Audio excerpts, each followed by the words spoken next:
explain it, but that water tastes like ramen noodles.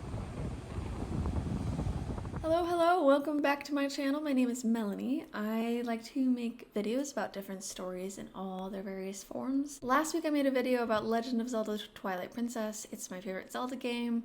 If you're interested, go check it out. It was a pretty fun video to make about what I loved and learned from it. Today I'm doing a video that's a part 2 to another one I made where I read my old writing from my childhood. And it was pretty interesting and entertaining for me. It was basically retellings of fairy tales and a lot of really entertaining writing choices. Let's see what this one is. It was simply too cold outside for my breathing. Every cold puff of smoke I let out left me with a cough. And yet my troubles weren't over. It was the 19th of January, and the king had stated that that day was far more important than any other day. Always too lazy to do anything, the king would hold large festivities in order for his people to not think he was lazy, and not once did these parties leave him hated. My father sent me, my oldest sister, and our one good horse to the party without him and the rest of the family. They were all too exhausted to leave the house. I wasn't quite sure about leaving, but before I knew it, my sister, Amy, clicked our horse Philip on ahead. Is there like a horse? There's a horse named Philip. Is it the one in Narnia? Because I think I used that more than once, that there's a horse named Philip. Is that a thing in a story that I'm just not remembering? I'm not sure. But I noticed last time, and I'm noticing here, there are a few times I just don't use an Oxford comma. And I'm an Oxford comma stan. I will support that till the day I die. I think it helps clarify. I just think it's the better way to go. I think it's the winning choice. But also, I didn't know it existed, apparently. I didn't know this was an option. No words were spoken through the silent 3-minute ride to the center party square. I'm just so general about these things. It's so funny. My sister just clicked, and I huddled up to her. Like that to the horse, or like... Okay. My sister was so sweet. I'm gonna say it. My sister was so sweet enough to allow me to hug her in public, which bothered my 14-year-old sister to her wit's end, but I did it anyway. I don't understand. The stables were 60 horse paces away when we turned around to hear horse steps behind us, and it turned out there were horses drawing a carriage down the street. As it passed us, Amy peeked inside to have a look, and she just gaped. Inside was a young man of about her age, 16. He had daring blue eyes, nice dark brown hair, and a grinning, yet serious face about him. This guy was just what my sister would have wished for. How can he be grinning and yet serious? Did I say grinning? Yeah, grinning, yet serious. Like, what is that? What's that face? I don't like it. No. Rita, Amy asked me as she walked upon the slippery stoned pavement, do you ever wonder if there is a guy out there who's just right for you, or if there is ever to be a kind gentleman waiting at your door? But why? Is he just waiting? Is he just sitting there? Tell him to leave. That's creepy. Like, just hanging out on your doorstep? Like, do you know this man? Okay. I don't. Okay. I didn't know what to say. First of all, I was 12 3/4. I never thought about that lovey-dovey stuff. Second of all, boys were stinky and dumb and unkind to me. Why would I want one of those standing at my door? I mean, gross. But as my sister was rather a delicate and sensitive thing, my answer was, well, I do not think much of it yet, but it must be lovely. That's kind of cute, actually. Like, okay, that's kind of sweet. The plot was minimal, but I thought that the main character, the POV, was cute. Rita, I guess, is her name. Like, that was a nice moment. I think as we've been reading, my writing's been getting, like, more grown up. Alright, on to the next one. Jared and Liza is the title, but there's, like, 2 of those with that title, so we'll see. Jared and I, as children, had discovered a wonderful place deep within our backyard forest. We had been racing, as I now recall. We would begin our run at the edge of the forest where tall grass tickled our bare feet, and mice and other rodents skipped around searching for breakfast. Ew. Like, gross. Okay. Honestly, I read through the rest, and, like, that was boring. We're like 30 minutes in and I'm getting kind of bored. It's just like the writing is getting good, but there is like absolutely no plot happening in any of these. Okay, there's another chapter 1. It's called Jenna. I'm just gonna read it. We'll see. Jenna sat by the window listening to the thunder as the rain fell. She would go outside to play around, but that had been forbidden when Jenna's uncle got hit by lightning. Jenna's parents had left to go shop for groceries and also mentioned a surprise involved with the shopping. Jenna wondered what the surprise was going to be. I love that we're not addressing the uncle thing. Like, that's not part of the story at all. As far as I can see, it just looks like she can't go outside to play because her uncle got struck by lightning. Well, I want to read that story. That's way more interesting. Can't believe that just happens to people. Anyway. While thinking about groceries, Jenna became hungry and decided to grab a snack. She entered the kitchen and opened the fridge. Right as she opened the door to check the snack choices, Jenna heard the front door being unlocked. Instead of taking something out of the fridge to eat, she ran to the door. Her parents came in and took some groceries into the kitchen. Jenna helped unload the bags and then decided to ask, "So, where is the surprise?" "Your surprise is still in the car," her mom began. "Go take a look." Jenna slipped on her shoes and went outside toward the car. When she opened the back seat door of the car, she saw not something, but someone. This someone was a girl. The girl had long brown hair and bright green eyes. This girl had long legs and seemed very tall. The first word this girl said was, "Hi."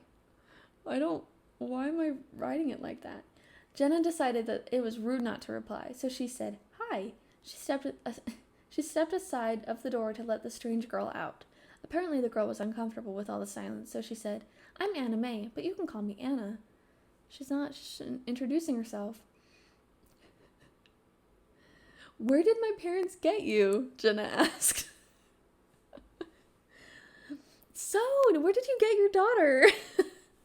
And then Anna replies, "They adopted me from the town's orphanage."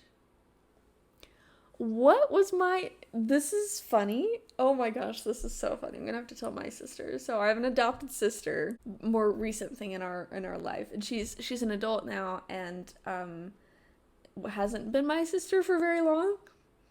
But it's just funny because in my last video where I read my old writing, there was another adoption storyline, and I write a lot of orphanages. It's funny, I'm not an orphan. I was not adopted as far as I can tell.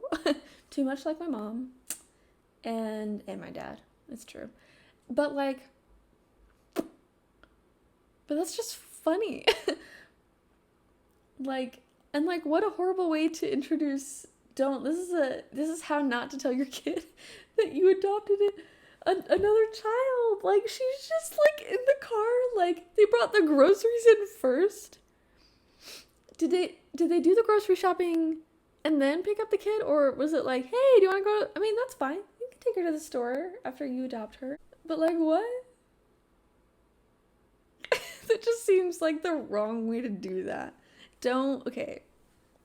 Pro tip. If you're going to adopt a kid and you already have a kid, don't surprise your first child with the other child sitting in the car as if they're getting a puppy or something. I fully expected it to be a dog. I was bamboozled by myself, freaking writing horrible adoption plot lines. That is just bad parenting right there. This one's titled June 16th. It's in diary format, and it only has 2 dates, June 16th and June 17th. My young white self had no idea what days I was writing on, so apparently it's a Tuesday and Wednesday in 2008. Oh, good heavens. I wonder if I really did write this in 2008, because that would make this old. Oh my gosh. Hold on, I gotta think about that. So 2008 was 14 years ago. So I was probably... So, was I 9 when I wrote this? Probably not. I was probably older. I was probably older than 9 when I wrote this, but... Okay, well, I'm gonna read it, because it's not an actual diary. It's like a story in diary format.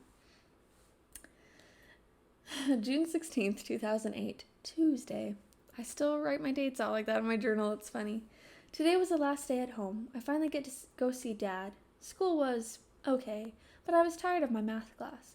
I got A's every quarter, but I was still tired of all the math. My teacher told me I had a future in math. But why is she my fortune teller? Sass. Mom was talking to me today, and then he walked in. Ugh, he's so perfect. Dad is perfect too, just in a different way. But he suddenly was telling me how great of a girl I was, and that he thought I was the best stepdaughter he'd ever had, and the only one. And then he handed me this journal. The only reason I'm actually writing in it is to make him and Mom happy. But I'm worried that when I get back this summer, they will both ask if I've been writing lately. I don't want to lie, but I don't want to write. It's boring. And so is my life. Why would I want to record such a silly thing? That's hilarious. I also was writing, divorced kid, POVs. And I'm not a child of divorce, so, apparently I was I don't know, apparently I thought that made a character more interesting. It's not so much that it doesn't, or that you're not interesting because your parents are divorced, but, that's so funny. Okay, continuing. I'm so glad Dad lives on the mountain. It's the perfect escape from my real life. I love it here, and it is even better with Dad. He's so much more fun than Mom and Mark. Of course the stepdad's name is Mark. Oh man, okay, name of the day is Mark. Last time I read my stuff, it was Greg. So, freaking Mark, he's the worst. They never go outside. Gosh, Mom and Mark. Whenever I'm on the internet, Mark walks in and says, "Hey you," like we're best friends. "Can I use the computer? I've got a lot of work to do." I probably just barely had a Facebook or something and was like, "I'm on the internet, Mark." Gosh, I feel old right now. It's so great. Okay. And then I just didn't write anymore. That's interesting. Dang it, Mark, you ruin everything. So I think this is a plot line where this kid's mom has cancer, and I think he goes on a magical quest to discover the cure for cancer. But I like how it starts. It's interesting. I just jumped right in, which is not normal for me. Many of the things I've read today, the reasons I haven't really read them out loud or gone into them is because they started off really boring. It was several pages of just description of the setting and not getting into interesting conflict or anything like that. But the first paragraph is, Luke cast a glance behind him. Realizing the man was much closer than he had been a few seconds before, he sped up his pace. Who was this guy? He wondered. Then Luke shook his head. Nobody would be stalking. That would be ridiculous. And then he gets into where he's been, where he's walking. He's walking home after being at the pool. And I just like that younger me was starting off with a very kind of creepy vibe. This is apparently he's 15 and he's looking over his shoulder and he thinks someone's following him home. That's scary for any 15-year-old, I think. But moving on, this next document is titled Marin or Marin. I don't know how. I think Marin is probably how I wanted to pronounce it. Probably Marin is how it's supposed to be pronounced. Wait. Okay, I think that's relevant to a friend of mine. Anyway, but this is titled Chapter 1, and it's just 2 lines which say, let's see, Marin's underwater room was beautiful. Okay. With its blues of all shades, lovely seashells, and intricate carvings, anybody would be happy. But Marin wasn't happy. She was, in fact, rather sad. It's deep, dude. That was definitely another Little Mermaid retelling, which I didn't know that was something I was into. This one is titled Mary, Mary, Quite Contrary. I don't know where that comes from. Ooh. Oh, yeah. This is a good idea. Cute. Okay. Okay, I'm going to read this one. This might be my last one that I read. So I believe this plotline had something to do with the King Midas touch concept, or if you've ever read the chocolate touch, I think is what it's called, where you touch something and it turns into something else. In this case, she touches anyone or anything with her bare hands and it turns into dirt or something of the earth, something nature related, which is interesting because I've always been into nature and involve that in my stories, as we started out with kids playing in the woods, and I wasn't really a barefoot outside kid, so I think it's kind of interesting. But I'll just jump right in, and it starts with a prologue, so bear with me. They're always the most entertaining. Right? Okay. She was born to a loving mother and father. Her father was richly handsome with delightful blue eyes and dark hair. Her mother was a beauty as well. She had a fair complexion and straight brown hair that grew rather quickly. Every month it grew about 7 inches, so she was often cutting it. But her pretty and simple face was taken over by her glowing green eyes. That is funny. Her mom's Rapunzel, I guarantee it. This is just another kind of fairy tale world that's so funny. And her green eyes explained something. In the kingdom of Earthyen, which is spelled Urthyen, I assume it's like a play on Earth, like the Earth. In the kingdom of Earthyen, people were often acquainted with magic. Earth magic was a common thing then. All over the country there were earth witches, good and bad, who made earthen potions and cures. But the bad witches had nasty habits of cursing people. It's a nasty habit. Gotta break that. If you were cursed, you were given the sad fate of having glowing green eyes. Most of the people had brown or blue eyes, but green eyes were a sign that seemed to say, I'm cursed, don't come near me. When you were cursed, bad things often happened to you or the people around you. That was how this lovely woman felt. She had run away with her loving and loyal husband to a tower where she had lived with him, hidden from those who accused her of having an evil curse upon her. So as the cursed woman gave birth to this lovely baby, something quite remarkable happened. Magic filled the air and a green light glowed in the room. The mother of this child, being born, smiled at the light, thinking it had a good meaning. But it didn't. Ooh! And the baby was born. She laid bundled in a blanket as her mother held her and said her name. It was a simple name. Mary. Mary's father stepped into the room just then. He was glad he had made it in time. He walked into the room just as Mary was named. He smiled. That's a perfect name. Erida. I'm glad you think so, Mary's mother said happily. I just felt it was the right one. The nursemaid then walked up to the bed. She brought the small newborn onto the baby table set. What? She laid the baby down and unwrapped the blanket. She slipped her pinky finger into the baby's tiny hand. Oh, how cute! But as she said these words, a glowing green light appeared. It was the same light that had glowed when Mary was born. And before either of Mary's parents had time to react, Joelle was gone and replaced by a small daffodil in a pile of soil. Mary! Her mother screamed. Where's Joelle? Is Mary okay? Mary's father hurried to pick up the child to see if she was well. Mary is fine, he reported. What happened to Joelle? Is she, Arita began. Is she the flower? Mary was brought to the bed by her father. They sat down and tried to figure out what had happened when Mary suddenly grabbed her father's large finger with her tiny fist. And before Arita could do anything about it, her husband was gone in a flash of green light. What was left of him was another pile of soil and a green sprout. The baby had landed on the bed with a little bounce. Arita hurried and picked up the baby and held her to her chest. Oh, baby, nothing will happen to you, I promise. But as she said this, another tragic glow of green light erupted and a yellow dandelion remained, next to the green sprout in the pile of soil. Mary, only a few minutes old, began to cry, and she was lucky that anybody heard her. Nobody lived in the wilderness where the tower was located. It was simply luck that a small and old witch was walking down the forest path, picking herbs growing on the side of the road, when she saw a green light out of the tower's highest window. Then she heard the screaming of baby Mary. She stepped into the front door of the tower and ran up the stairs.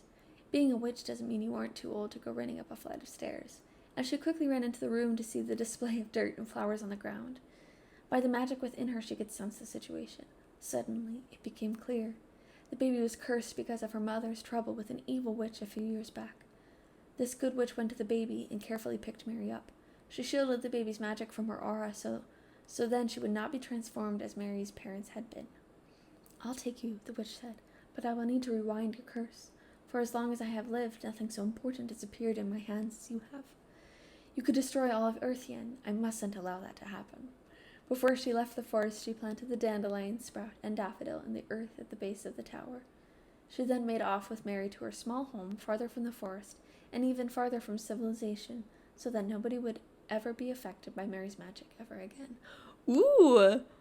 I remember writing that, and I actually still like it. Like, if little me, I probably wasn't little, I was probably like 12 or 13, but if younger me had showed me this, I would have had, it has a lot of promise.